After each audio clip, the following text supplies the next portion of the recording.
بعض اوقات جب یہ تکبر کی بات ہوتی ہے نا تو دلوں میں خیال ہی آتا ہے یہ پیسے والے تکبر کرتے ہیں، ہم تو غریب لوگ ہیں، ہم کہاں تکبر کرتے ہیں۔ یہ بھی بڑی غلط فہمی ہے۔ تکبر کے علماء نے 8 ریزن لکھے ہیں۔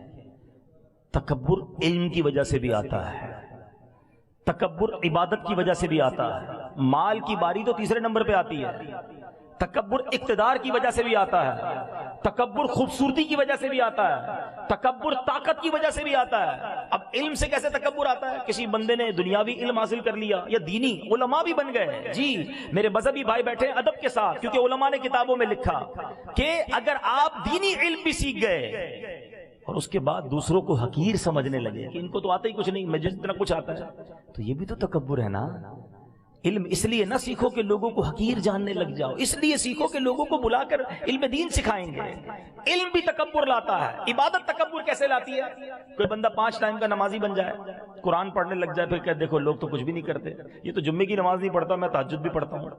تو یہی تو تکبر ہے کہ آپ نماز پڑھ کے دوسروں کو حقیر سمجھنے لگے۔ کیا پتہ اس کی کون سی نیکی اللہ کو پسند آ جائے، کسی کو حقیر نہیں سمجھنا ہے۔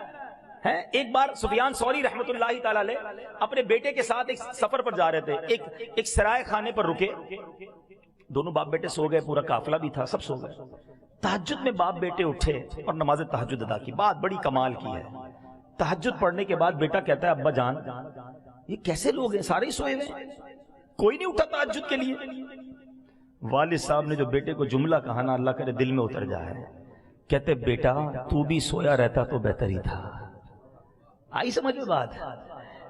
بیٹا تو بھی سویا رہتا تو ٹھیک تھا، تہجد پڑھ لی، اب تجھے سارے حقیر لگنے لگ گئے، اس سے بہتر تو بھی سویا رہتا تو ٹھیک تھا۔ عبادت کرو، روزے رکھو، حج کرو، نمازیں پڑھو، مگر دوسروں کو حقیر نہ سمجھو۔